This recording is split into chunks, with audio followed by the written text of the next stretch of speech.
네, 안녕하셨어요. 날이 무지무지하게 더운데 무지무지하게 더운 날을 여러분들은 어떻게 무지무지 잘 극복하고 계신지요? 어쨌거나 참 무상하다라고 하듯이 참 보면 다양한 조건들이 결합해서 결과를 만든다라고 하는 이 무상의 의미는 정말 예외가 없는 것 같아요. 이렇게 날이 덥다라고 하는 것도 그게 단지 하늘에 구름이 어떻고 뭐 대기압 저기압이 어떻고 이런 직접적인 원인 이전에 왜 그런 기후 문제가 생겨나게 할까라고 따지고 들어가면 정말 슈퍼컴퓨터도 정확히 예측하지 못하는 이제 그런 다양한 조건들의 결합. 예, 어쨌든 뭐 무상하다라는 것이 그렇게 우리 삶에 적용되는 원리다, 이치다. 무상한 줄 알아가지고 그냥 뭐 삶이 그런 거니까 라고 그냥 무상하게 살아가자라고 하는 것이 사실은 불교 공부의 온전한 방향이다라고 할 수는 없겠죠. 우리가 지난주에도 그 사리푸타 존자가 심을 지배하지 심이 사리푸타 존자를 지배하지 못한다 라는 거에서 결국은 무상고 무아인 행들 중생들의 삶의 영역에서 결국 지향하는 데가 어디냐 라고 하면 무아이지만 무상이 가라앉은, 그래서 고가 가라앉아서 락이 실현된 이런 상태를 향해서 목적점으로 삼아서 나아가는 거잖아요. 그 목적이 실현된 상태가 열반이라는 건데, 이 열반은 무상과 고는 적용되지 않는, 그러나 무아가 적용되는 상태에서 락이다.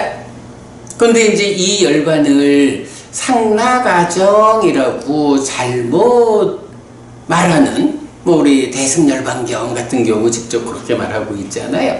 이제 그런 부분이 부처님에 의해서는 전도된 것, 상락아정의 전도된 상심견에 이렇게 말하는 것이 사실은 힌두교의 논리란 말이죠.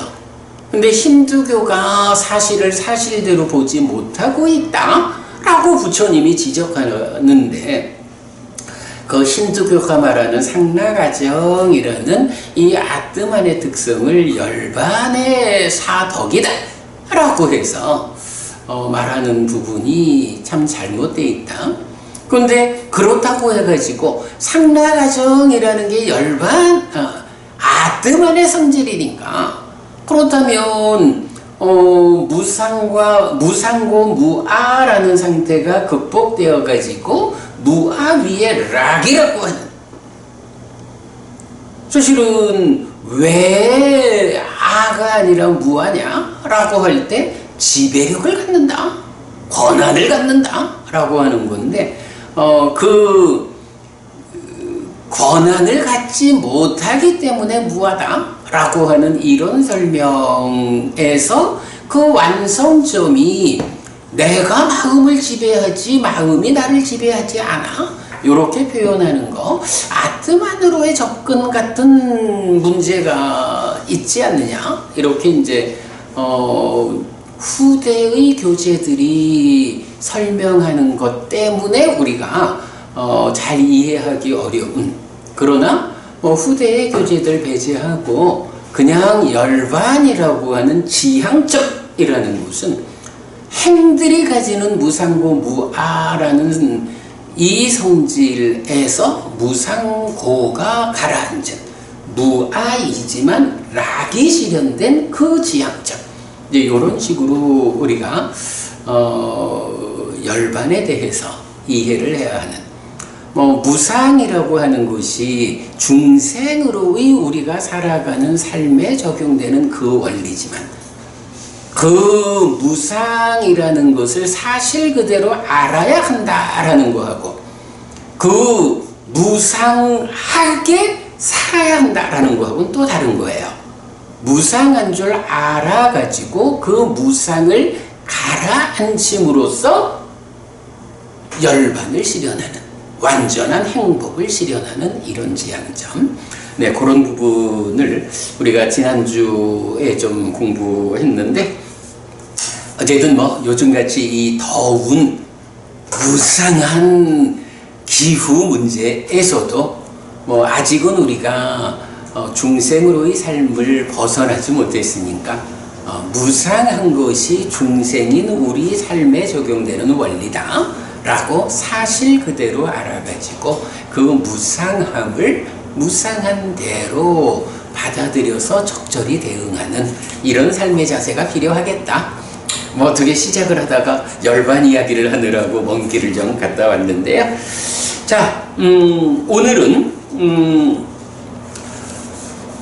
마지막이니까야 관통법회 완성 후 품별 정리 과정 중에 5번째 품입니다. 자, 5번째 품은 쫄라 야마카와코에서 작은 쌍품 이렇게 됩니다.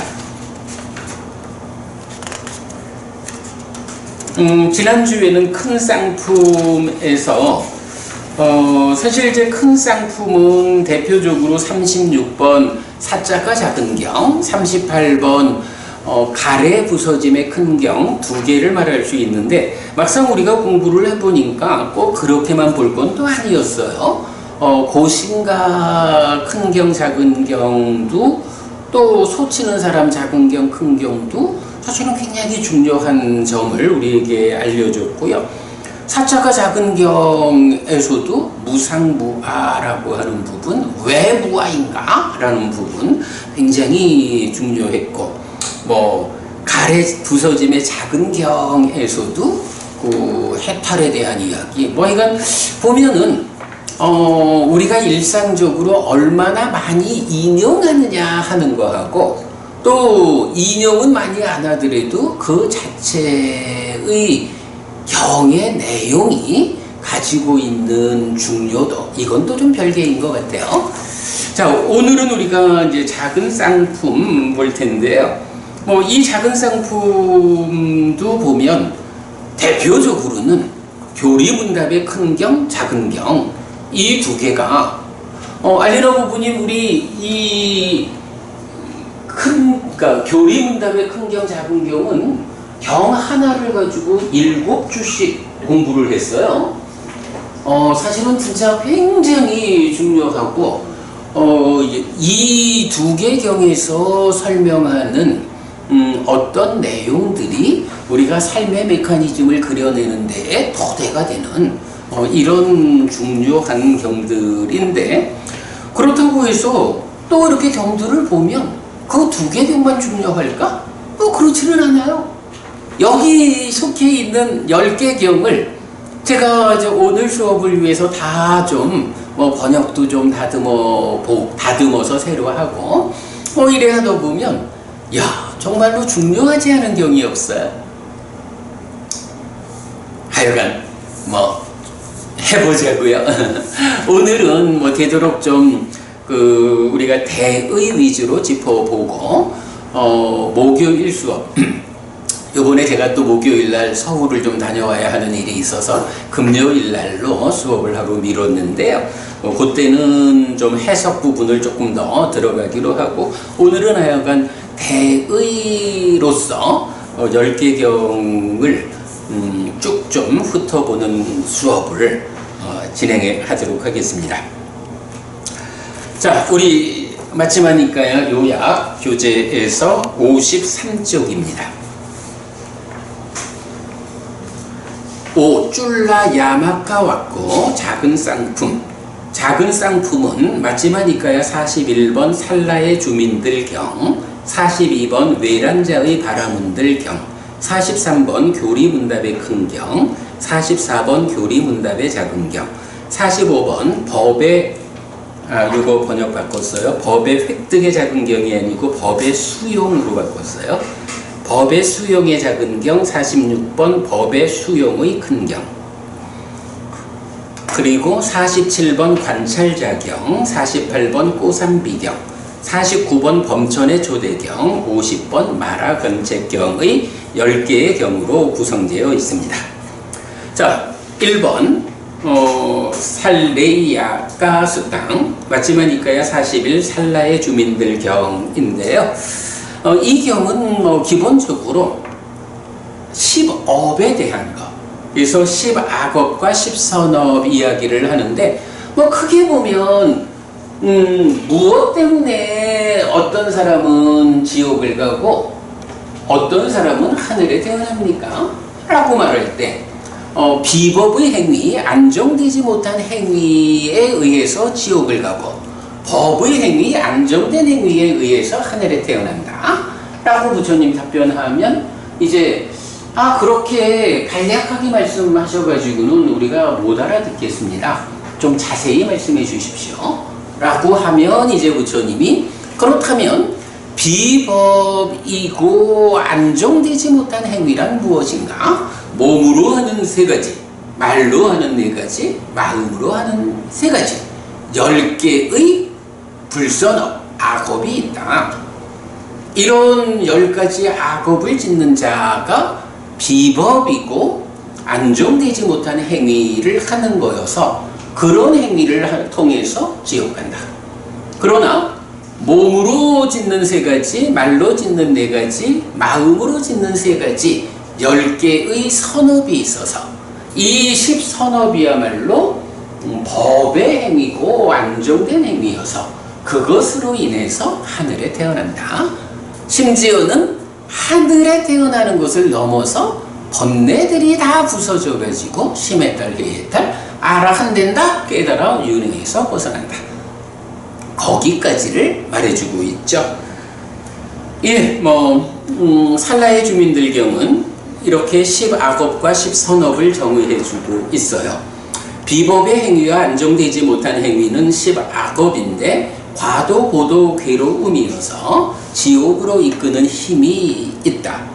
법의 행위와 안정된 행위는 10선업이어서 과도, 고도, 락이어서 하늘로 이끄는 힘이 있다. 이렇게 설명되고요. 기본적으로 이제 업에 대해서 과와 보라는 개념이 있는데, 이제 경에서는 과라는 것은 결과잖아요.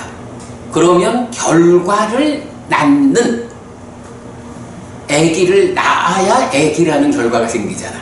요런 낳는다라고 하는 의미의 우드라야라고 하는 단어도 있고, 그 다음에 이제 보라는 개념을 말하자면 또 공덕이라는 이런 부분을 이제 함께 설명을 하고 있어요.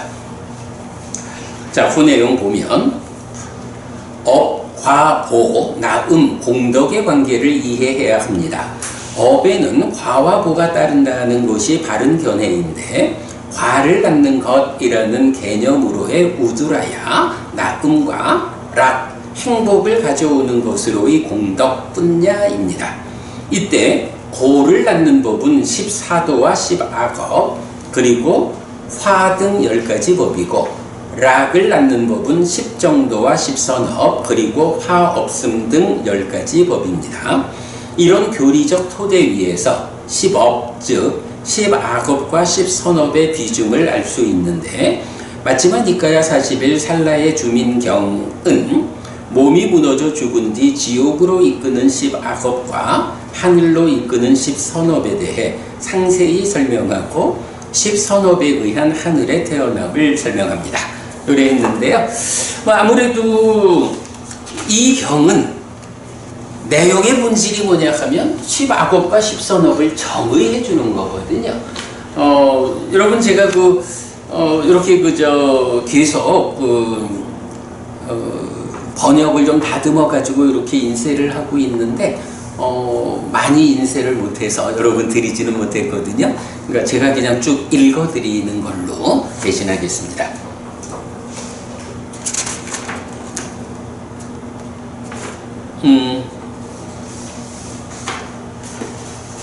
자, 일단 10악업에 대해서 이렇게 나와요. 장자들이여 몸에 의한 3가지 비법의 행위와 안정되지 못한 행위가 있습니다. 말에 의한 네 가지 비법의 행위와 안정되지 못한 행위가 있습니다. 의에 의한 세 가지 비법의 행위와 안정되지 못한 행위가 있습니다.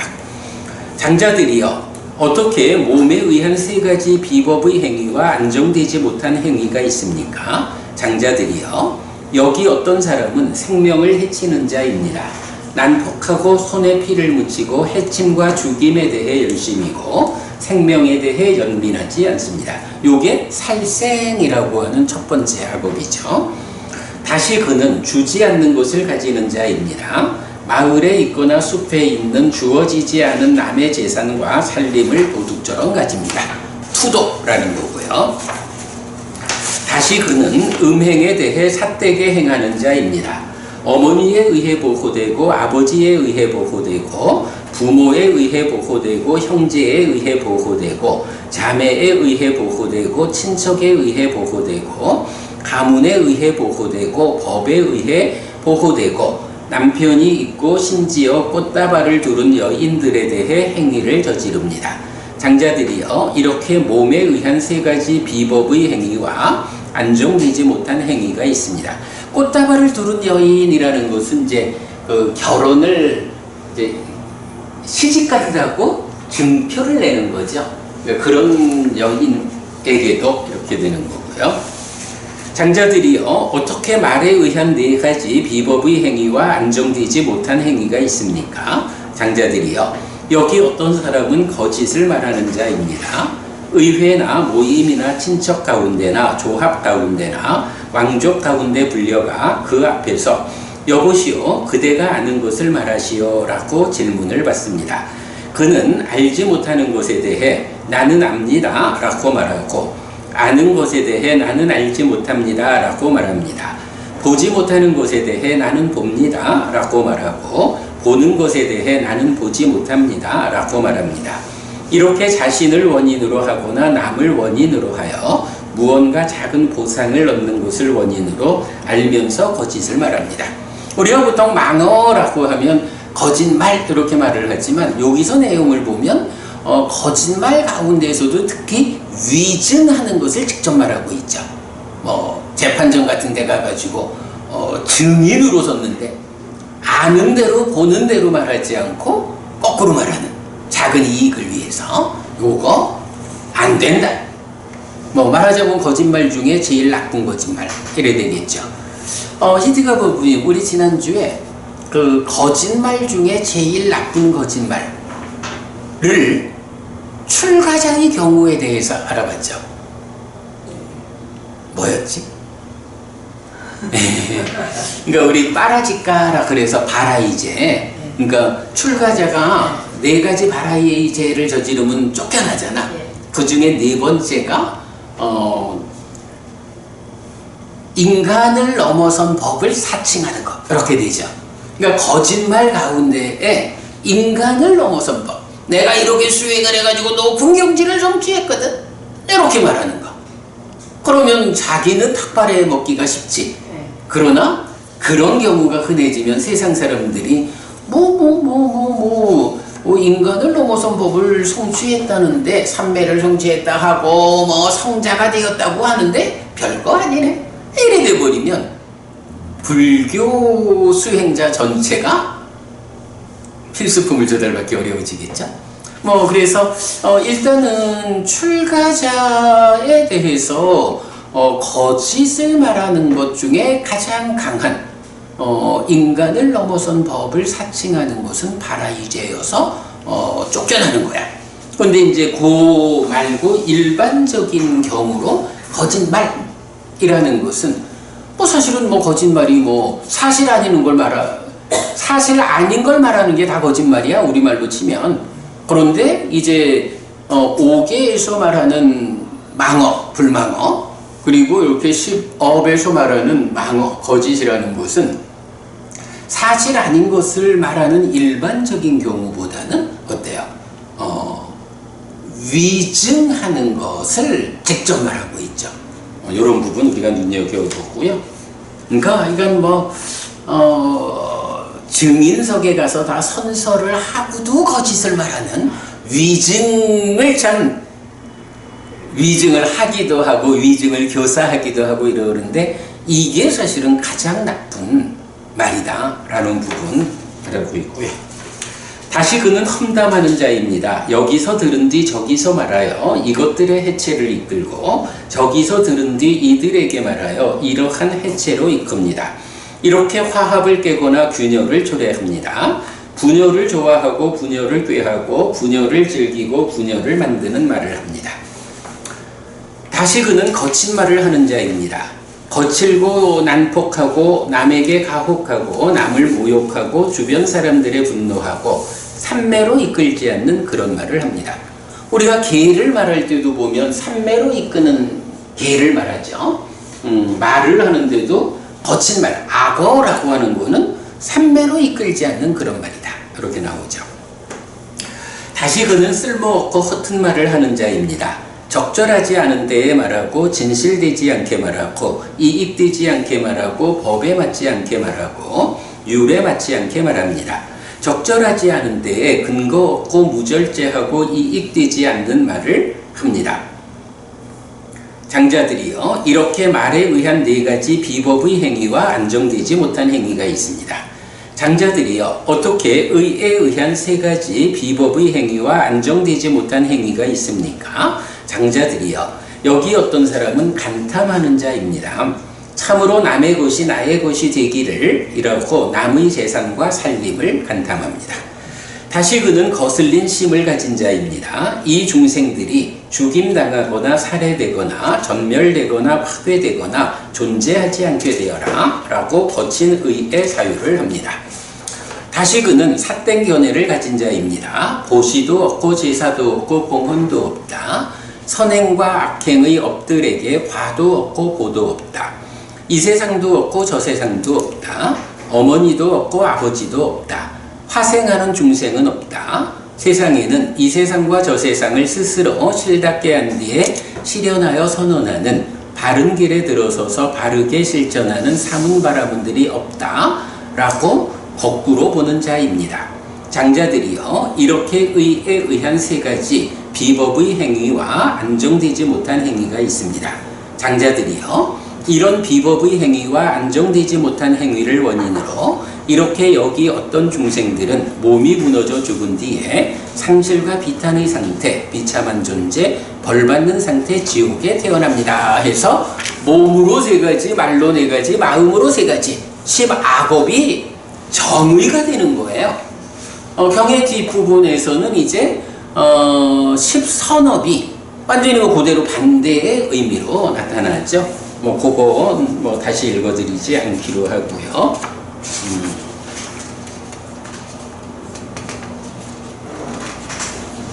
그리고 나면 이제 이렇게 10악업 이후에 10선업을 말하면서 이런 10선업을 통해서 몸이 무너져 죽은 뒤에 좋은 곳 하늘 세상에 태어납니다 라고 하면서 이 하늘 세상이 어디냐 하는 것을 경은 또 자세히 설명하고 있는데 나중에 여러분 책 보시기로 하고요. 자, 이렇게 41번 살라의 주민들 경은 10악업과 10선업을 직접 정의하는 경이다 라는 걸로 나타나고 있고요.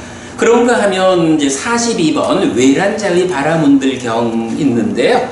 요 경은 이제 이 경을 설하는 대상만 달라지고 대상이 다르니까 어떻게 그 대상들이 부처님한테 왔을까 하는 이런 과정만 달라지고 내용은 동일해요.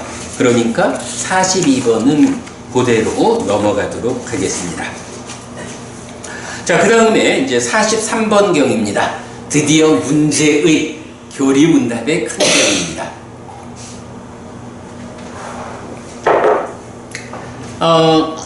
교리문답의 큰 경우는 여러분 나눠드린 교재, 요약된 교재에서도 주제 1부터 주제 8까지 3페이지에 걸쳐서 정리하고 있는데요.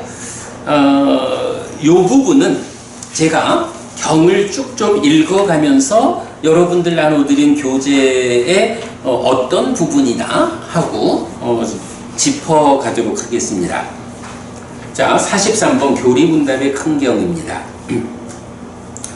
이렇게 나는 들었다. 한때 세존은 사와띠에서 제타와나의 아나타핀디카 사원에 머물렀다. 그때 저녁에 홀로 머무면서 나온 마하코티카 장자가 사리푸타 존자에게 왔다. 와서는 사리푸타 존자와 함께 인사를 나누었다. 유쾌하고 기억할 만한 이야기를 주고받은 뒤 한곁에 앉았다. 한곁에 앉은 마하코티카 존자는 사리푸타 존자에게 이렇게 말했다 하는데, 마하코티카 존자도 경에서 굉장히 비중 있게 나타나는 진짜 큰 제자시거든요. 그럼 마하코티카 존자가 사리푸타 존자한테 내가 모르는 게 있어서 좀 질문할게요, 요렇게 말하는 거는 아닐 것 같아요.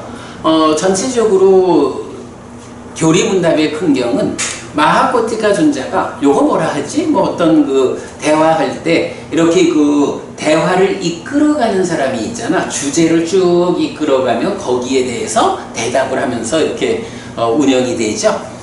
이 경은 마하코티카 존자가 중요한 맥을 짚어가면서 교리의 전개를 이끌어요.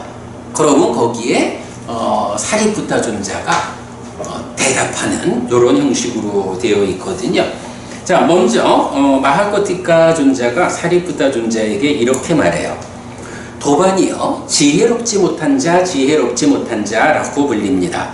어떤 점에서 도반이요, 지혜롭지 못한 자라고 불립니까?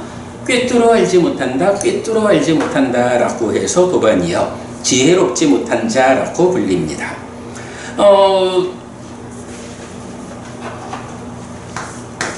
빠자나띠, 요 말이 이제 뭐냐 하면, 우리가 자나띠란 말이 있다고요. 자나띠가 알다라는 말이거든. 여기에 위라는 적두사가 붙어서 위자나띠 하면 이제 분별해서 알다, 그러니까 달리 말하면 인식하다, 이렇게 되거든요. 그런데 여기에 위라는 적두사 대신에 빠라는 적두사가 붙은 거야. 자나띠에 빠 이렇게 붙으면, 이제 그냥 쉽게 말을 하자면 이 빠라는 적두사는 어떤 의미입니까? 라고 하면 뭐지? 잘 꿰뚫어. 응, 그거 그냥 대표적인 좀 단어가 뭐가 있죠? 맞아요. 빤. 그렇죠. 그러니까 이게 위자나띠라고 할 때는, 위자나띠, 분별해서 안다, 인식한다, 누가 하죠? 민양. 윈냐나. 식이라고, 식이라는 마음이 위자나띠, 분별해서 하는 일, 인식하는 일을 하거든. 이럴 때에 위 대신 빠가 붙은 빠자나띠, 요거는 식이 하는 게 아니라 이게 빤냐가 이 일을 하는 거죠. 지혜죠. 식하고 해하고 요거는 따지자면 어떻게 다른 걸까요?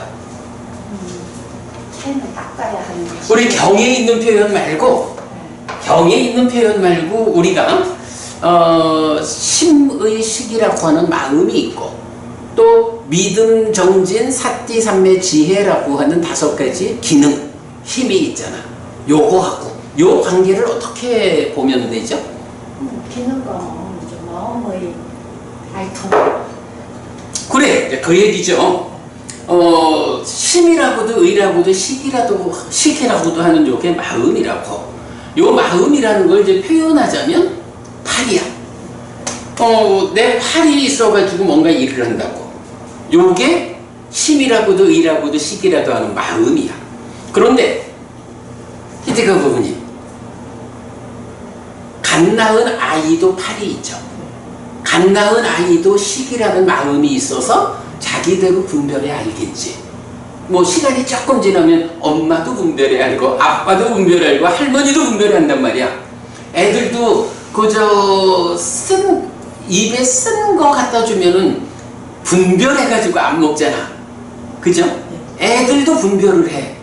그런데 그러면 아이의 몸에 달려있는 요 팔이라고 하는 거를 비유로 하자면 아이도 팔로서 무언가를 해. 최소한 젖병이라도 잡거든?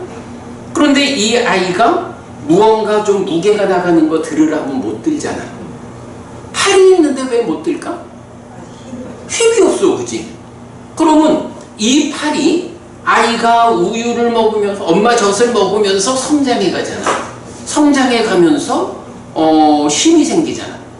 힘이 생기면 이 팔을 가지고 무거운 것도 든다고. 그러면 아이의 팔이라는 것 안에 무거운 것을 들 수 있는 어떤 것이 생겨난 거지. 아이의 팔에 말하자면 알통이 생긴 거야. 근육이 생긴 거야. 자라면서 운동을 해가지고. 그러면 겨우 그 젖통 들고 젖을 먹는 것밖에 못하던 아이가 힘이 있어가지고 일을 하게 된다고.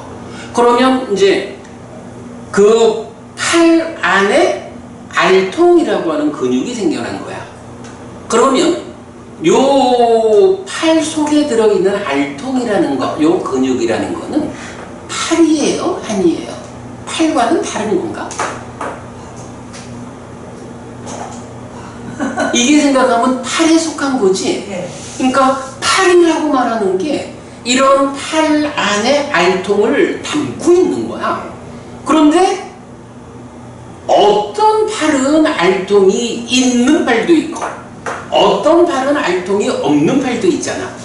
그러다 보니까 팔이라는 말하고 팔 속에 들어있는 거지만 구분해가지고 알통이라는 다른 말을 쓴다고.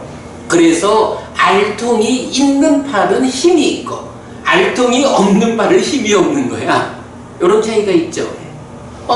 분명히 여기서 보아야 되는 게 알통이라고 하는 이게 내 팔의 일부야.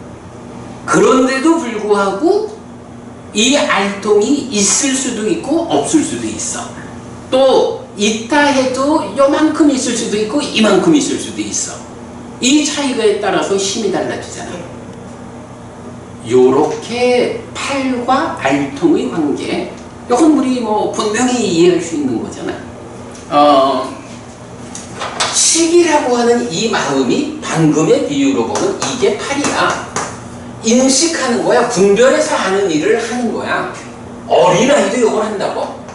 그런데 빤냐, 지혜라고 하는 건 뭐냐 하면 말하자면 이거는 근육과 같은 거야. 근육이 있으면 아는 일을 하는 데에 근육이 있으면 어떻게 한다고요? 잘 하겠지 뭐. 잘 분별해. 정확하게. 틀림없이. 근육이 없으면 살아가면서 인식을 하면서 살기는 사는데 온통 거짓되게 인식하면서 살아가는 거야. 괴로움을 만들겠지 뭐. 식과 해라는 것이 이렇게 팔이냐 팔 속에 들어있는 근육이냐 요런 차이로 요거 해서 우리가 여기에 아수가 법원이 어떤 비유로 요거 했죠? 그렇죠. 올챙이 개구리 대기. 알리나 법원이 올챙이 개구리 대기 비유 기억하시죠? 이거 정말 우리 잘 만든 비유야. 믿음과 정진과 사띠 삼매 지혜라는 이 5가지가 뒷다리가 쑥 나오고 앞다리가 쑥 나오면서 5가지 장애라는 꼬리가 태화하면서 탁 밀고 고개를 들면 고개를 들고 세상을 보고 그리고 물 밖으로 나가서 자유롭게 살아가는 요렇게 식과 지혜라는 것이 구분될 수 있는 거예요. 그런 기본적 이해 위에서 우리가 교리문답의 큰경이 말하는 이 주제. 자, 지혜롭지 못한 자가 누구냐 하면 꿰뚫어 알지 못한다. 이렇게 말하는 거야. 꿰뚫어 한다라는 게 뭐냐 하면 빠져나띠. 요거를 꿰뚫어. 요거를 이제 보통 우리가 2가지로 번역을 해요. 꿰뚫어 안다라고도 번역을 하고 분명히 한다라고도 번역을 하거든요. 우리 뭐 사는 그 대형 적용 같은 데서도 빠자나띠가 많이 나오죠. 그럴 때에 어떤 현상적인 것을 볼 때는 빠자나띠 지혜로서 본다 할 때는 분명하게 보는 거야, 어떤 현상 자체를. 그런데 때로는 무상고 무아라고 하는 사실을 보아내는 필요가 있잖아. 그 사실을 보아낸다라고 할 때는 무상고 무아라는 사실을 꿰뚫어 한다. 이런 식으로 두 가지로 이제 빠자나띠 번역하고 있거든요. 자, 이렇게 식과 해를 놓고 첫 번째 이야기는 지혜롭지 못한 자가 누구냐라고 하니 꿰뚫어 알지 못한다 해서 지혜롭지 못한다. 그러면 여기선 지혜로운 자는 누구야? 꿰뚫어 아는 자지 뭐. 요 얘기죠.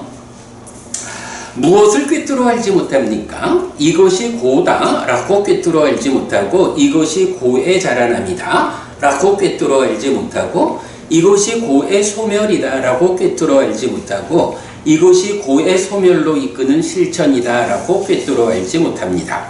꿰뚫어 알지 못한다, 꿰뚫어 알지 못한다라고 해서 도반이요, 지혜롭지 못한 자라고 불립니다. 무엇을 꿰뚫어 알지 못합니까? 고진멸도 사성제를, 그러니까 사성제라고 하는 진리니까 분명히 한다 이렇게 안 하고 꿰뚫어 한다 이렇게 번역을 한 거죠. 고맙습니다 도반이요 라고 마하코티카 존자는 사리푸타 존자의 말을 기뻐하고 감사한 뒤에 이어지는 질문을 했다. 도반이요, 지혜로운 자 라고 불립니다. 어떤 점에서 도반이요 지혜로운 자라고 불립니까? 꿰뚫어 한다, 꿰뚫어 한다. 빠자나띠 라고 해서 지혜로운 자라고 불립니다. 무엇을 꿰뚫어 합니까? 이것이 고다 라고 꿰뚫어 알고, 이것이 고의 자라남이다 라고 꿰뚫어 알고, 이것이 고의 소멸이다 라고 꿰뚫어 알고, 이것이 고의 소멸로 이끄는 실천이다 라고 꿰뚫어 합니다. 꿰뚫어 한다, 꿰뚫어 한다 라고 해서 도반이요 지혜로운 자라고 불립니다. 자, 이렇게 이제 지혜와 관련한 얘기를 했죠. 이어가지고 도반이요 식이라고 불립니다. 어떤 점에서 도반이요 식이라고 불립니까? 빈년으로 넘어가요. 인식한다, 분별해야 한다 라고 해서 도반이요 식이라고 불립니다. 무엇을 분별해야 합니까? 락이라고도 분별해야 알고, 고라고도 분별해야 알고, 불고불락이라고도 분별해야 합니다. 분별해야 한다 라고 해서 도반이요 식이라고 불립니다. 이렇게 말을 했어요. 알리나 부부님, 우리 저기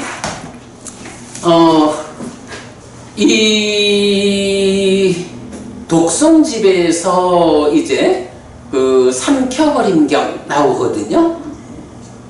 삼켜버림경에서 이제 왜 식이라고 하느냐 하면 지금 똑같이 분별해서 한다, 위자나띠 라고 말하는데, 무엇을 분별해야 하는가 라고 말하면 맛이라는 것. 맛이라고 하는 건 뭐냐 하면 안입이 설신의로 색성향 미촉 법을 인식할 때 요 미죠. 설과 미의 관계에서 뭐 쓰다고 맵다고 짜다고 달다고 이런 식으로 맛을 인식한다, 맛을 분별한다 이렇게 나오죠. 그래서 삼켜버린 경우에서는 왜 식입니까? 분별해서 한다, 인식한다 라고 해서 식인데, 무엇을 인식합니까? 맛을 인식합니다 하는데, 이게 대표적으로 맛을 말하는 거지 맛만 말하나? 뭐 색성향 미촉법이라는 유외입절을 인식하기 때문에 식이다 이렇게 말을 하는 거죠. 그런데 지금 이 경에서는 뭐라고 하냐면, 무엇을 분별해야 합니까? 락이라고 고라고 불고불락이라고 분별해야 합니다 이렇게 말을 해. 요거 어떻게 봐야 돼? 경 두 개가, 하나의 경에서는 색성향 미촉법 외입절을 분별해야 한다 라고 말하는데, 또 하나의 경에서는 락고 불고불락이라는 건 수에 대한 거잖아. 이거 어떻게 봐야 돼? 왜 경 두 개가 식을 다르게 말하는 걸까? 이렇게 이제 우리가 의문을 갖게 되는데, 사실은 요거는 좀 포괄적으로 삶을 이해하자라는 접근으로 들어가면 시기라고 하는 것이 우리 삶의 과정에 한 군데 자리에서 한 가지 일만 하는 게 아닌가 보다. 이렇게 접근을 하면 풀어진다고. 자, 우리가 이제 삶의 메커니즘을 이제 결론적으로 그려냈지만 이 메커니즘 안에 식이 어디 있어.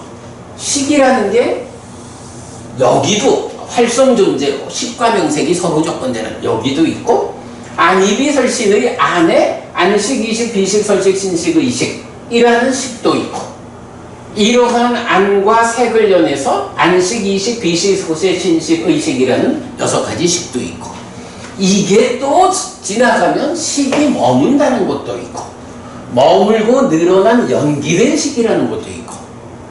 아니라 보님, 식이라는 게 참 여러 자리에 있어, 우리 삶에.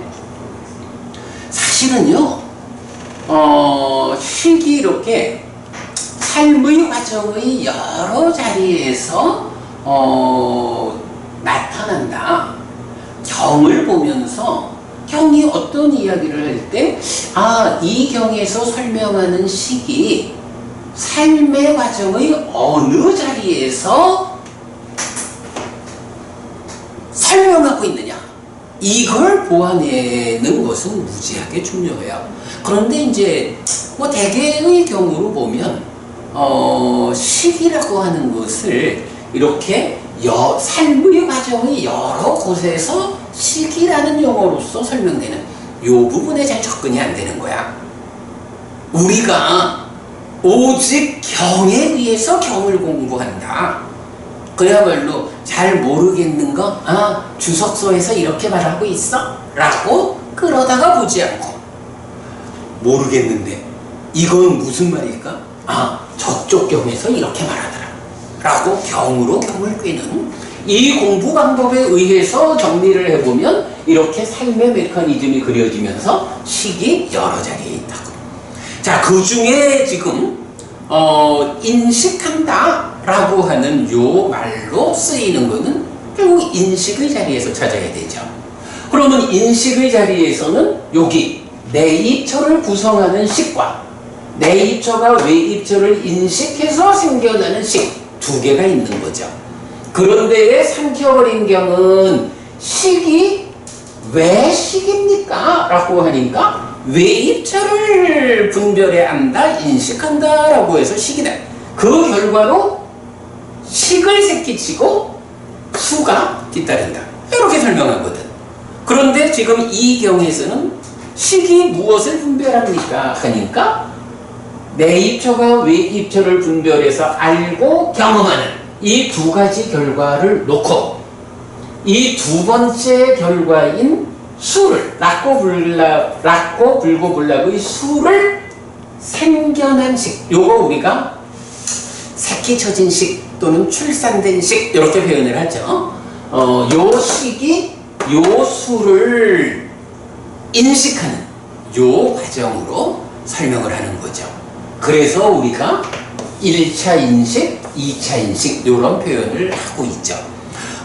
사실은 식이 무엇을 인식합니까? 라는 것이 두 가지 서로 다르게 정의된다 라는 것이 어떻게 접근하느냐에 따라서 이건 경이 뭔가 좀 애매하잖아? 이렇게 볼 수도 있고, 요렇게 두 가지 다른 역할을 말해주는 것이 인식이 1차 인식, 2차 인식으로 두 단계로 인식이 진행되구나, 이렇게 파악하는 거하고는 천지 차이죠. 사실은 바로 그 인식의 2단계라고 하는 것에 의해서 딱가라는 개념도 생겨나고 삶의 메커니즘이 그려지죠. 수행이라는 것도 이렇게 1차 인식의 영역에서 삶을 제어하는 거하고 2차 인식의 영역에서 삶을 제어하는 거하고 사념척, 사마타 윗바다나 이런 차이가 엄격해지죠. 바로 이 경이 교리문답의 큰 경이 식이라는 게 락고 불고 불락의 느낌을 분별해야 하는 것이다 라고 정의해주는 요 내용 하나가 그렇게 엄청난 교리적 토대가 된다. 연기, 12연기를 해석하는 토대가 된다라는 것을 우리가 볼 수 있죠. 네, 그 부분 보았고요. 그 다음에 또 재밌는 표현이 나와. 도반이요, 해와 식, 이 법들은, 그러니까 지혜하고 식, 마음하고 이 법들은 연결된 것입니까? 아니면 분리된 것입니까?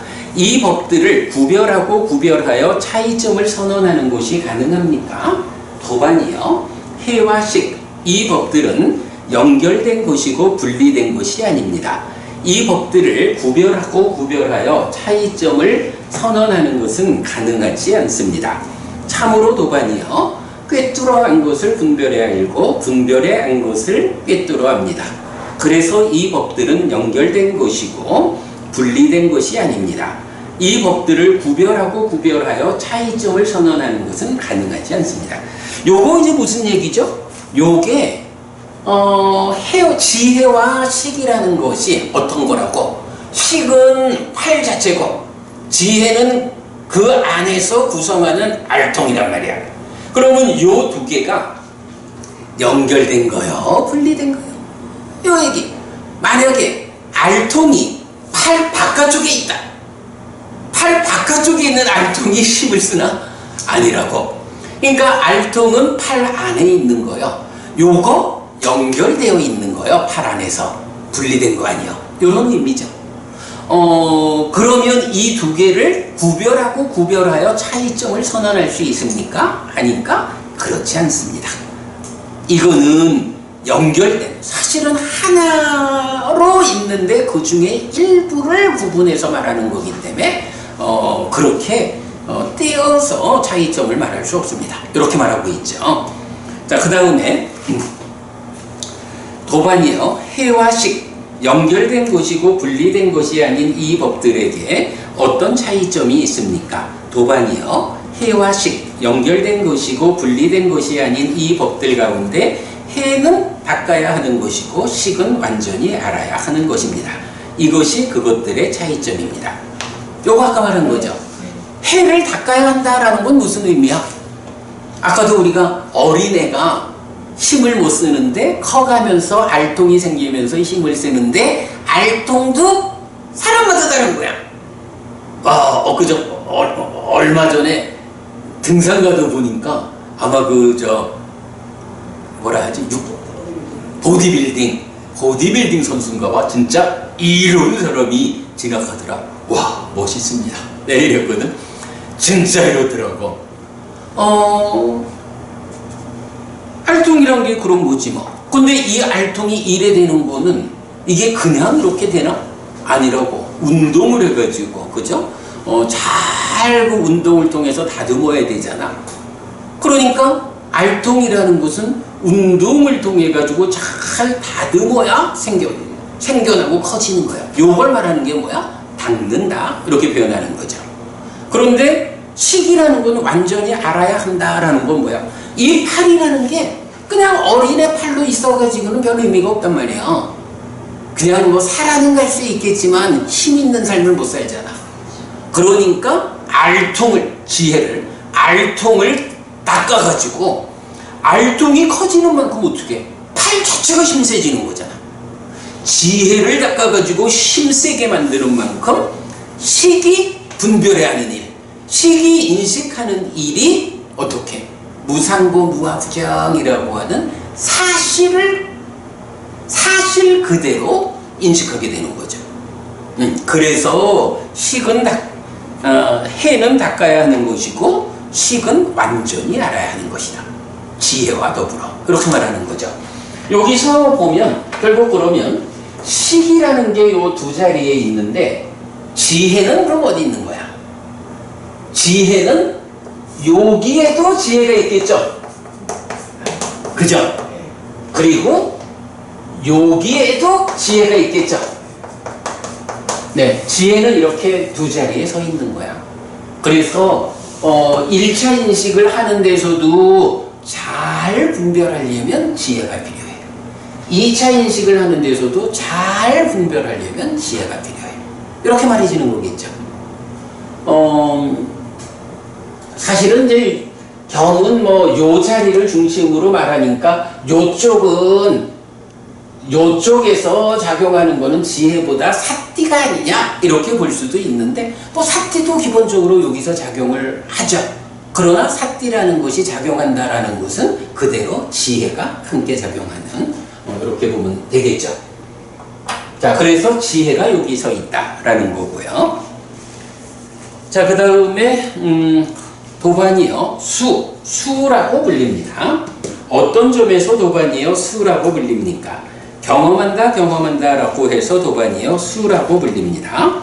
무엇을 경험합니까? 락, 즐거움도 경험하고 고, 괴로움도 경험하고 불고불락, 괴롭지도 즐겁지도 않음도 경험합니다. 경험한다라고 해서 도반이요 수라고 불립니다. 그래서 수라는 것은 느낌을 경험한다 또는 경험한 느낌 이렇게 보면 되죠.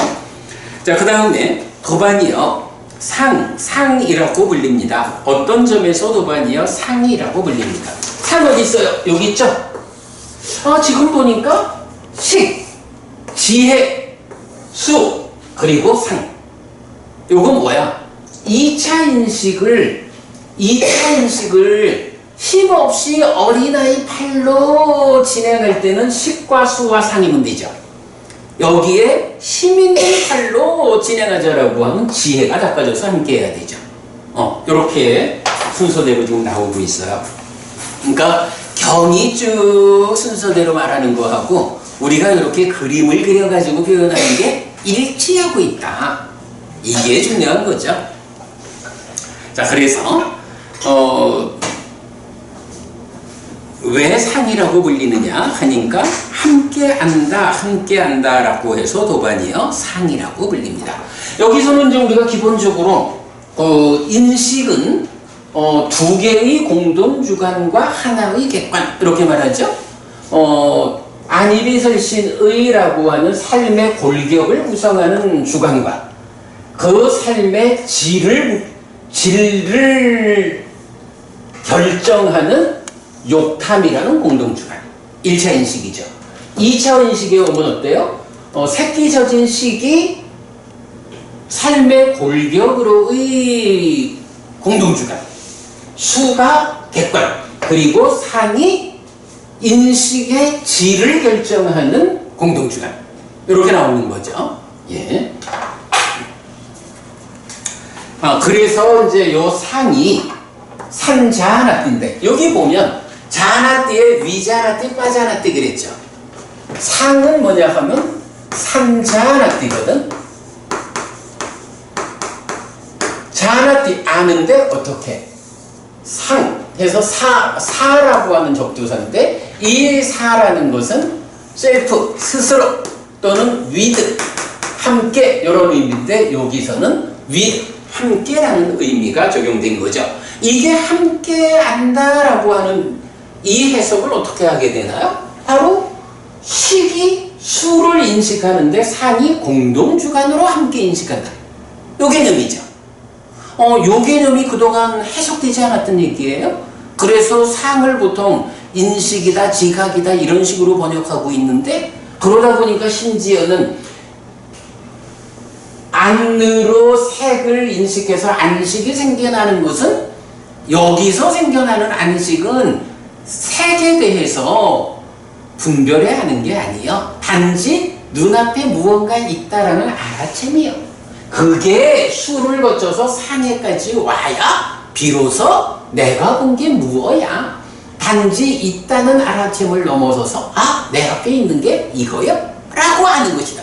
이렇게 오랜 세월 해석하고 있죠. 그러니 그렇게 해석해가지고 연기가 12연기가 풀어지나요? 안 풀어지는 거예요. 분명히 이 식이라는 것은 정의 자체가 분별해서 아는 거, 인식하는 거거든.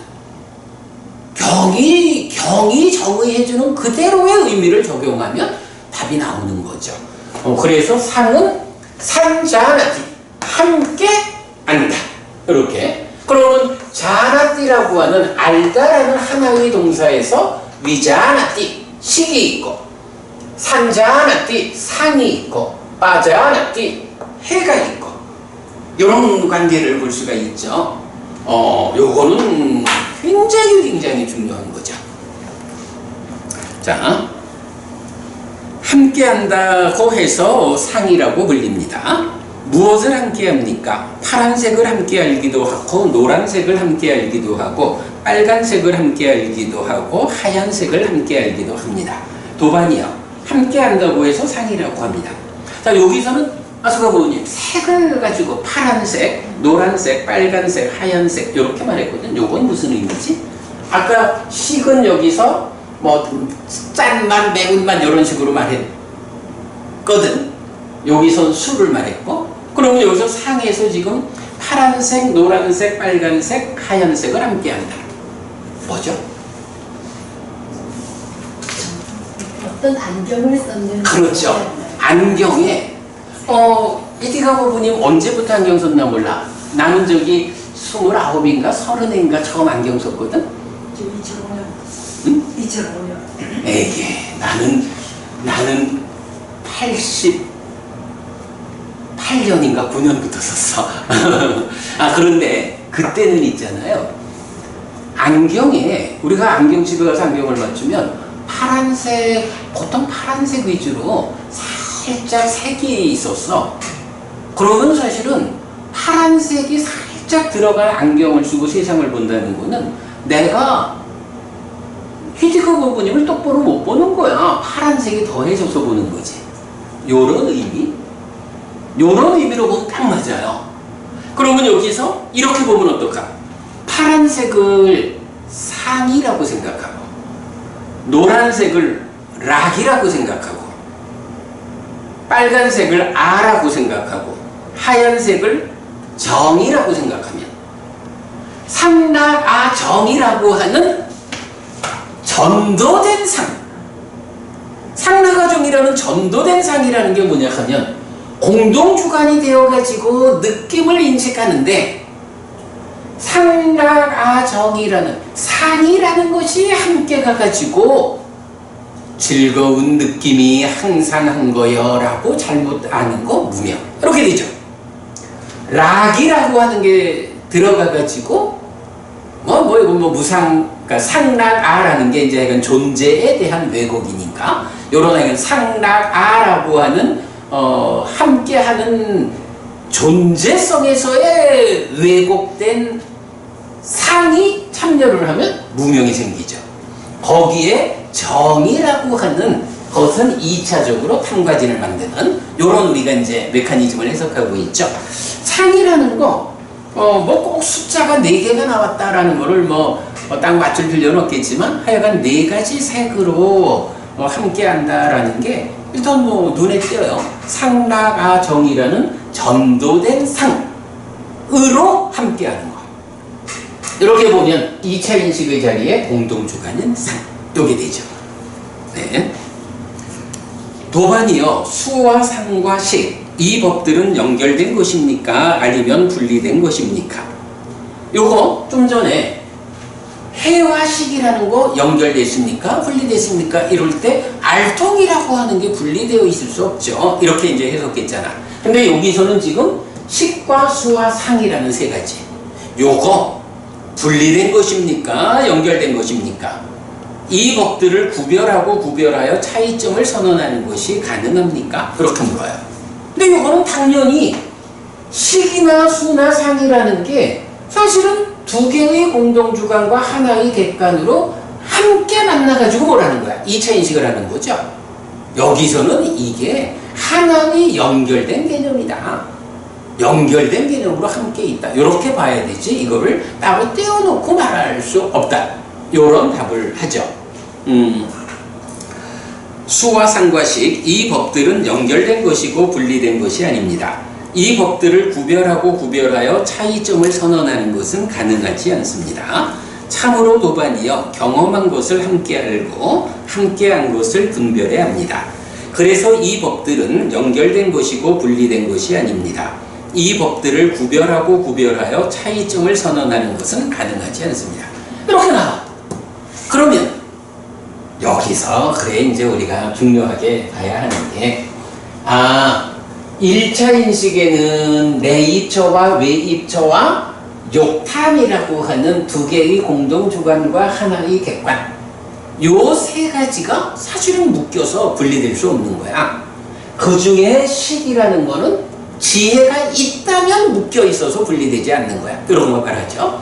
2차 인식에서는 식과 수와 상이라는 거, 요 세 개가 두 개의 공동주관 하나의 객관으로 함께 묶여가지고 인식하는 거예요. 요거 분리되는 거 아니야. 이렇게 말하고 있죠. 그런데 여기에서 이제 또 배우지 못한 사람도 인식을 하거든. 1차 인식, 2차 인식. 그런데 배우지 못한 사람의 인식하고 잘 배운 성스러운 제자하고의 인식하고는 어떤 차이가 있어? 말을 기준으로. 그 얘기지만 여기서는 지금 내가 말하려는 게 배우지 못한 범부도 식과 수와 상이라는 요 세 가지 법으로 구성되어 있다고. 하나로 2차 인식되잖아. 잘 배운 성스러운 제자는 식과 수와 상이라는 세 가지가 작용하는 게 아니라 식과 연결되어 있는 지혜가 함께 작용하잖아. 그러니까 보통 사람들은 식과 수와 상이라는 세 가지로 2차 인식이 진행된다고. 잘 배운 제자들은 식과 연결되어 있는 지혜가 함께 하잖아. 그러니까 지혜와 식과 수와 상이라는 네 가지 법이 연결되어 함께 진행한다고. 이렇게 볼 수 있죠. 예. 지혜라는 것이 이렇게 자리하고 있는 거. 자, 여기까지가 우리 이제 이 교재에서 지금 이제 교리문답의 큰경 54쪽이죠. 54쪽에 주제 1번 해가지고 2차 인식의 구성 요소들과 지혜 해서 5번 이렇게 했는데, 2차 인식의 영역을 구성하는 식수상 그리고 식의 질적 향상으로의 해에 대한 설명이다. 교리문답의 큰경의 첫 번째 주제는 식수상 그리고 해입니다.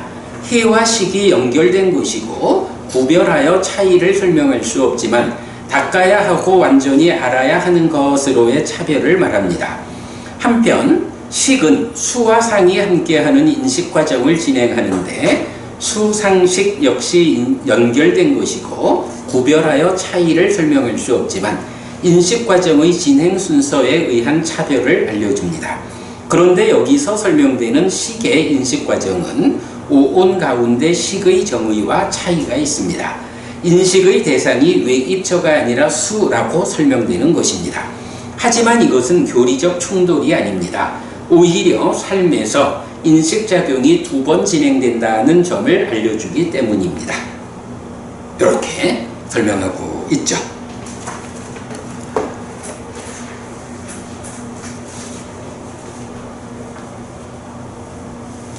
어, 10개의 경을 다 훑어보기 위해서 빨리 수업을 진행해야 한다라는 필요성도 있지만, 그래도 또 한면으로는 이 시간에 이 경을 그래도 이만큼은 짚어보고 가야 하는 필요성도 있어서 뭐 하다가 다 못하겠지, 그거는 금요일날 또 이어서 하기로 하고요. 자, 그 다음에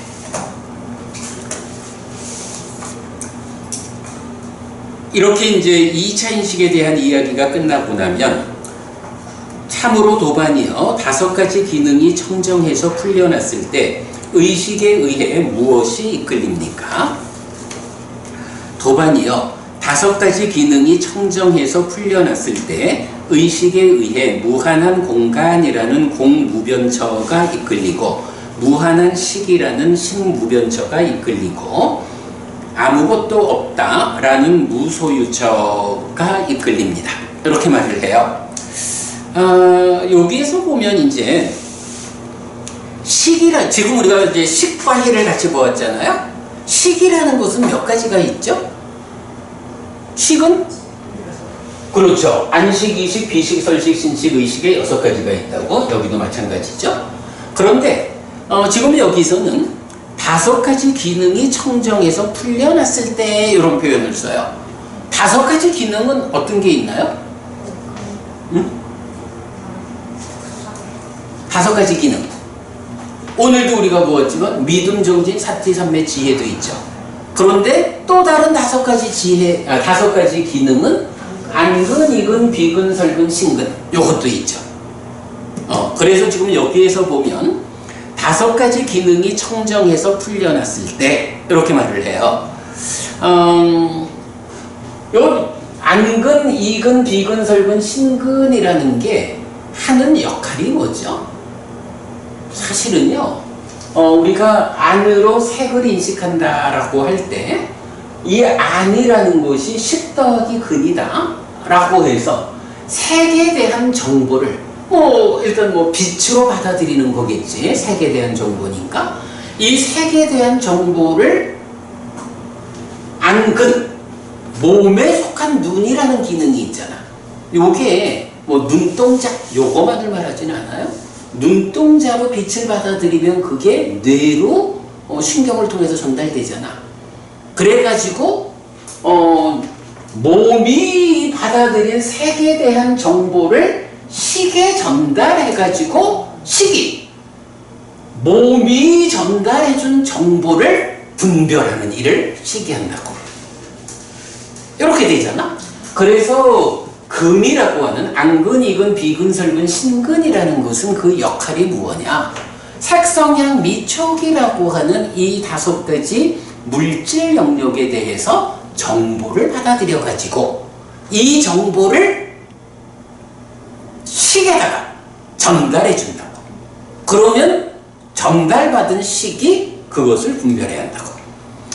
이럴 때 만약에 정보를 받아들여서 전달하는 역할을 하는 근이 오염이 되었다. 뭔가 어떤 형태로든 오염이 되어가지고 A라고 하는 정보를 받아들이면서 거기에다가 B라고 왜곡해가지고 식에다가 전달을 해주면 어떡해? 식은 근이 전달해주는 걸 가지고 분별하잖아. 근이 전달을 왜곡해서 해주면 어떡해? 왜곡된 정보를 가지고 식은 분별하겠지 뭐. 그러면 잘못 분별하겠죠.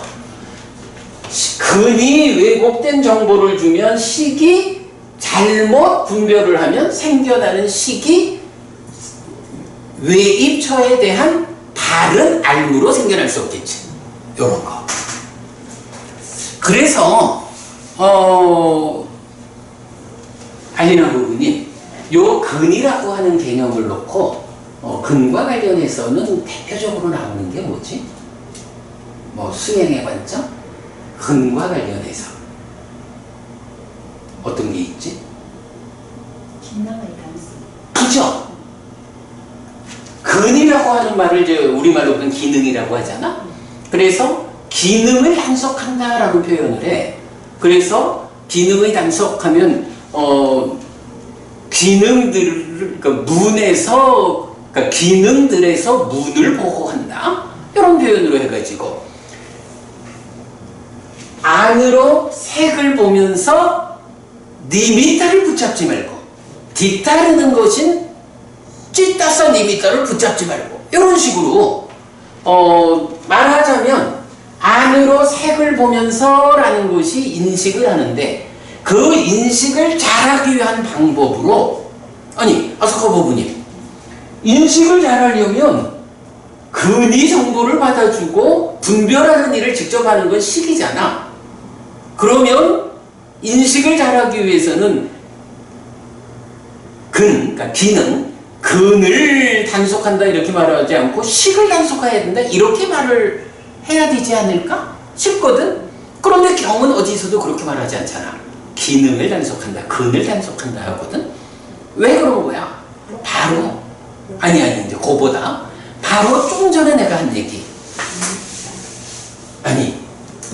근이 그러니까 몸이라는 이 기능이 정보를 받아서 전달을 해주면 전달받은 걸 가지고 분별하는 게 식이잖아. 그러니까 식이 지혜와 더불어 잘 분별하는 일이 중요하지만 그 이전에 왜곡된 정보를 가지고 분별을 하자 하면 아무리 뭐 열심히 해도 되나? 정답입니다. 우선 중요한 거는 기능이, 그러니까 근이 정보를 왜곡되지 않게 전달을 해줘야 되는 거야.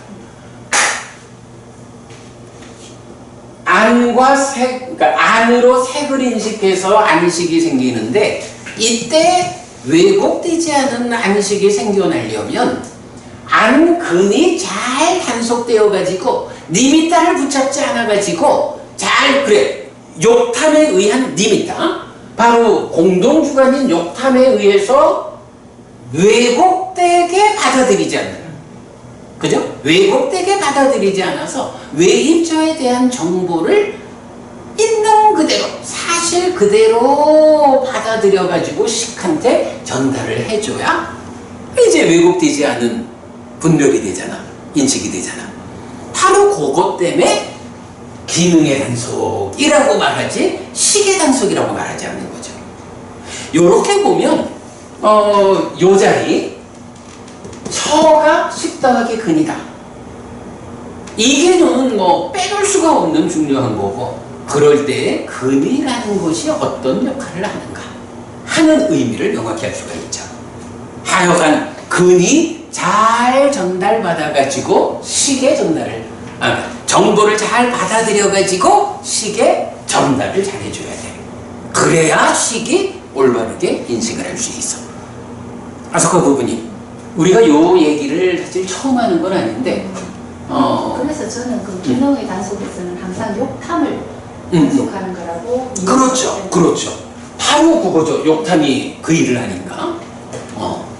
어쨌든 오늘 우리가 다시 한번 강조하는 게 기능이 정보를 받아들여서 식에 전달을 해주면 식이 분별한다.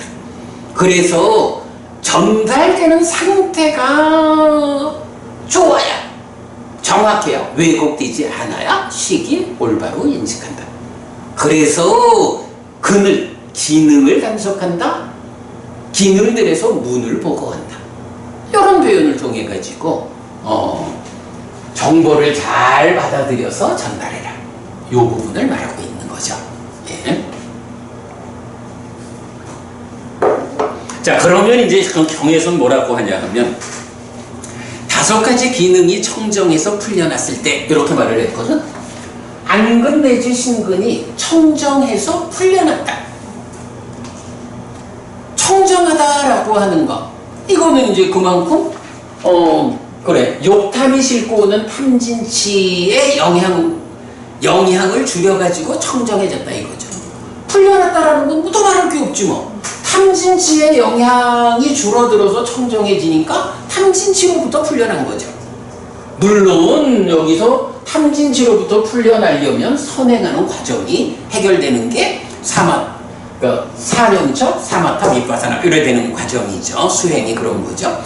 그래서 어쨌든 이렇게 5가지 기능이 청정해서 풀려난다. 안근 내지 신근이 청정해서 풀려난다. 그러면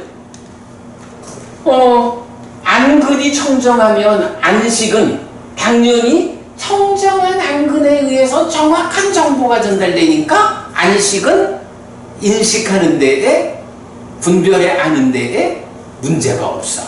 그러니까 외입처를 정확하게 인식해. 정확하게 인식한다 하니까 님이 따라거나 뭐 이런 왜곡된 상태로부터 풀려났다. 이렇게 표현을 하면 되겠죠. 그런데 지금 여기서 안이비슬신의 6가지 모두가 풀려났다라고 말하는 게 아니죠. 안근 내지 신근이라는 색성향 미척이라는 물질 영역에 대해서 청정해졌다 기능이. 그래서 풀려났다라고 하니까 요거는 뭐야? 안식부터 신식까지 안근부터 신근까지 요만큼이 청정해졌다 이거지. 요만큼의 청정이라는 건 뭐죠? 물질의 영역에서 청정하다 이렇게 보는 거죠. 그러면 물질의 영역에 대해서 내 거요 라고 집착하는 것으로부터 청정하면 소유를 넘어선 거고, 거기에 나여라고 하는 뭐 이렇게 물질 자체에 대해서 나로 삼는 이런 부분에서 풀려나면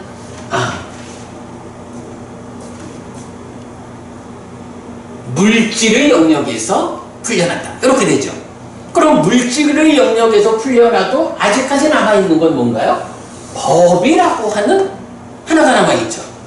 이 법이라는 것은 의식, 그러니까 의근이, 의근이라는 것은 몸에 속한 거 아닌 정신적인 거니까 의식이 의견의 역할을 함께 한다 이렇게 우리가 이해하죠.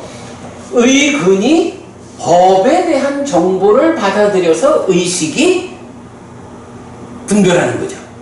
자, 그래서 5가지 기능이 청정에서 풀려났을 때 의식에 의해 무엇이 이끌립니까? 이렇게 말해요. 물질에 대한 문제가 해결됐다라는 건 뭐죠? 물질에 대해서 소유가 작용하면 욕계가 되고, 소유를 넘어서지만 물질 자체에 대해서 작용하면 색계가 되는 거죠. 그러니까 물질을 완전히 넘어섰다, 의식과 의근과 법에 대한 이야기, 의와 법의 상태만 남았다라고 하면 요건 이제 색계를 넘어선 무색계의 상태만이 남아있는 거죠. 네, 그 이야기를 하여간 참 진짜 이런 표현들을 우리가 이렇게 그림을 통해서 이해할 수 있다는 게 다행이에요. 자, 그래서 5가지 기능이 청정해서 풀려났을 때 의식에 의해 무엇이 이끌립니까? 도반이요. 5가지 기능이 청정해서 풀려났을 때 의식에 의해 무한한 공간이라는 공무변처가 이끌리고, 무한한 식이라는 식무변처가 이끌리고, 아무것도 없다라는 무소유처가 이끌립니다. 그러니까 딱 그 얘기죠. 물질의 영역이 청정해서 풀려났으니까 욕계, 색계의 문제는 다 해결이 된 거야. 아니, 그리고 실제로 그렇지 뭐. 안근 내지 신근이라는 5가지 기능이 잘 단속이 완성되었다. 이건 높은 단계잖아. 그죠? 그럼 이거 굉장히 높은 단계야. 이 단계가 결국 색계를 넘어설 때 비로소 물질의 영역에서 기능이 잘 단속되었다 이렇게 말하면 되는 거죠. 그러니까 남아있는 법의 문제니까 이제 그 남아있는 법으로서 이제 의식의 향상하면 어디가 이끌립니까? 아닌가? 당연히 이제 무색계가 남은 거지 뭐. 그래서 공무변처, 식무변처, 무소유처가 이끌립니다. 이렇게 말하는 거죠. 자, 여기까지가 이제 우리 요 교재에서 주제 2번으로 정리되어 있어요. 주제 2번 읽어볼게요. 5가지 기능에서 풀려난 의식, 물질 영역의 족쇄에서 풀려났을 때 의식이 무색계로 이끌리는 현상에 대한 설명.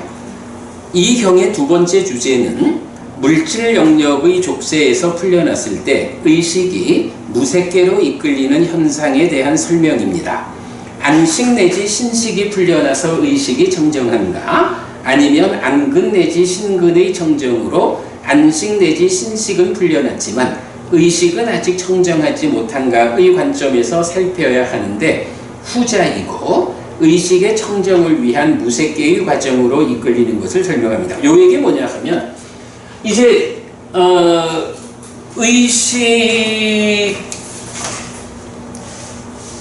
의식에 의해 무엇이 이끌리느냐 할 때 경이 안식 내지 신식의 문제가 안식 내지 신식이 청정해서 풀려났다 이렇게 말을 안 한 거예요.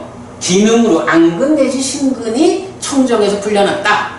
그러니까 요것이 청정에 풀려나니까 식은 당연히 한 몸으로 풀려난 거야. 이렇게 말하고 있다라는 거. 식과 근이 청정했다라는 것의 의미를 경은 말하고 있다. 그래서 남은 것이 이제 의식이다 하는 요 얘기하고 있고요. 그래서 의식의 청정을 위한 무색계의 과정으로 이끌리는 것을 설명합니다. 한편 해는 실다운 지혜와 완전한 지혜와 버림을 위한 것이라고 설명합니다. 특히 버림은 삼켜버림경을 참고할 수 있는데 오온의 무상고 무아에 의한 여실직연의 과정이어서 실다운 지혜로 이어지는 것을 알 수 있습니다. 그렇게 있고요.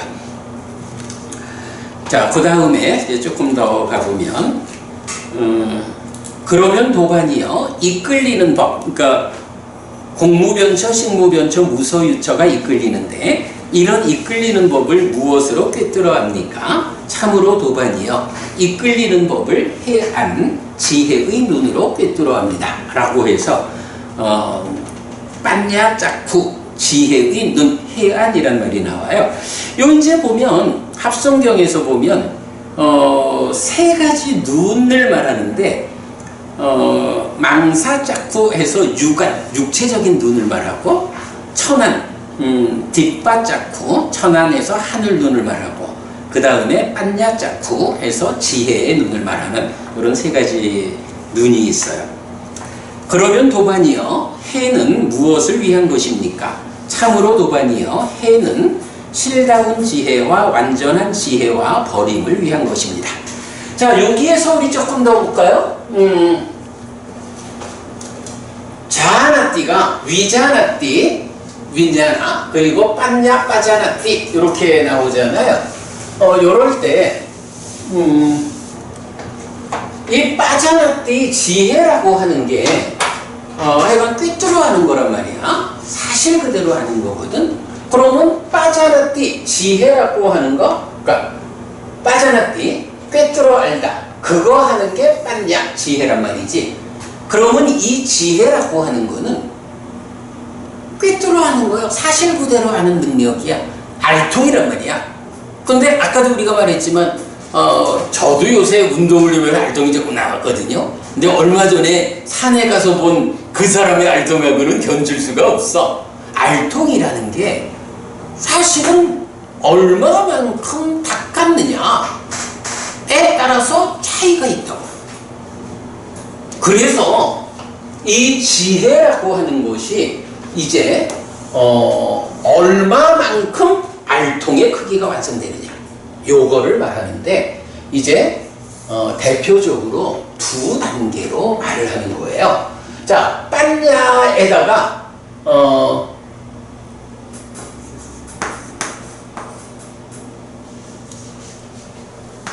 대개 보면 이제 이렇게 그 중심이 되는 어근을 놓고 여기에 이제 여기 보면 냐에다가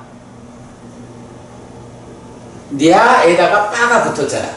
냐 앞에다가 어떤 말을 어떤 접두사를 붙이느냐에 따라서 이게 달라져. 여기에 그렇죠. 아비를 붙이면 아빈야가 되거든. 요 아빈야를 우리는 어떻게 번역해요? 실다운 지혜. 왜 실다운 지혜라고 하냐 하면 여실직연 여리자 예리자 고경지를 지시하기 때문이죠. 그런데 아빈야 실다운 지혜가 사실 완성은 아니죠. 이 실다운 지혜라는 것은 삼매라는 제약 위에서의 깨달음이잖아. 그러면 깨달음의 완성이라는 거 빤야가 하는 일의 완성점은 어디요? 해탈직연 그래야 되잖아. 해탈직연에서 아라한 그럴 때는 똑같이 니아에다가 앞에 접두어가 달라지는 거야. 여기에는 빠리가 붙어가지고 빠린냐라고 빠린냐가 되거든요. 요 빠린냐 우리가 어떻게 번역하죠? 예, 이제 깨달음이 완성된 지혜의 역할이 완성된 그 자리야. 그래서 완성된 지혜 아니죠. 완전한 지혜 이렇게 우리가 부르죠.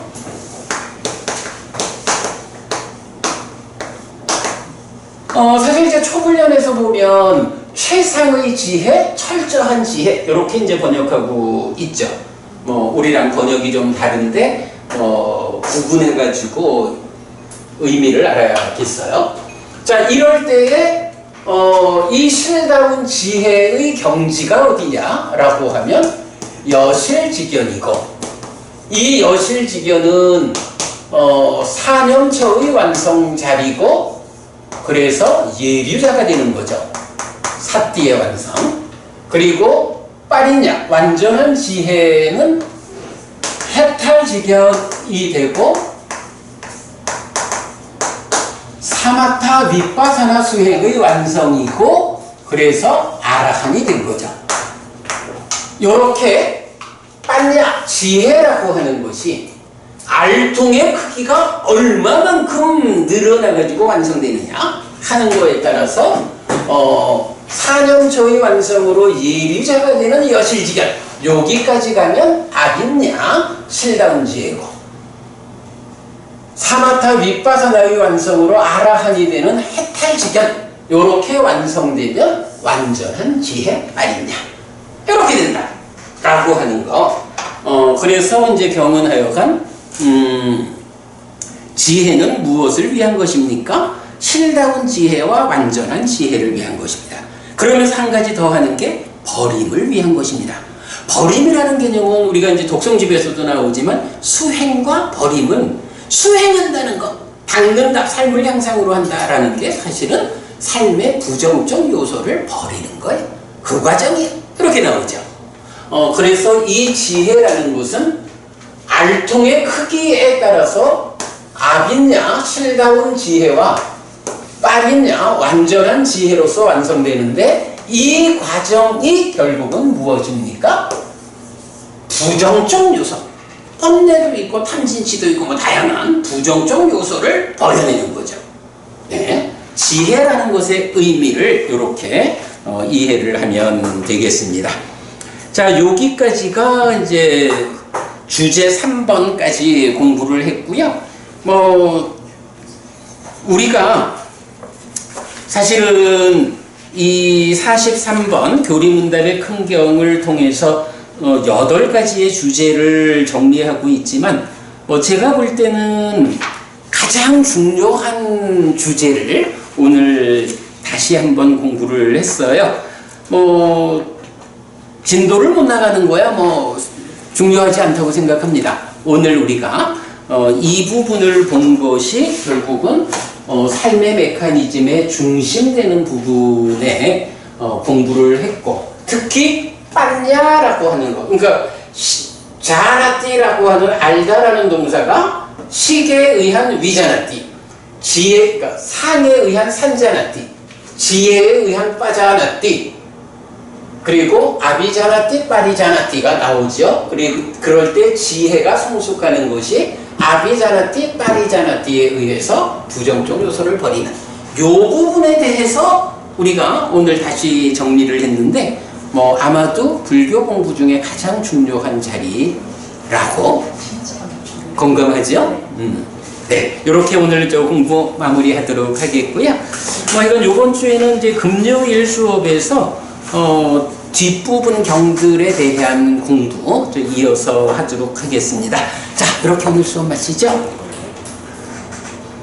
삼마삼부토 바가와 스와카토 바가와타 담모 수빠티빤노 사와카 상고띠. 세조는 정든가 계시다. 세조로부터 법은 잘 설해졌다. 제자의 상하는 잘 실천한다. 찌란띠타뚜로 가스밍 삼마삼부타 사사난띠. 정든가의 가르침이 이 세상에 오래도록 머물기를. 이차마항 얀냥야지뚱 양마마 아싸 디가라땅 히타야 수카야띠. 오랫동안 나에게 이익과 행복을 주는 자선행을 실천하리라. 이당다낭 꾀다낭 냐띠 살로 히타낭 우파카파뚜. 이당다낭 꾀다 냐띠 살로 히타 파리분잔뚜띠. 이 모시가 돌아가신 친지와 혈육들에게 돌아가기를. 이 모시를 돌아가신 친지와 혈육들이 사용하기를. 오늘도 우리가 훌륭한 법의 등을 함께 달았습니다. 이 법의 등의 공덕이 오랫동안 여러분들에게 이익과 행복으로 함께 하기를 바랍니다. 또한 오늘의 이 법보시의 공덕이 여러분 생각하시는 그분들에게 도달하고 사용되기를 바랍니다. 수고하셨습니다.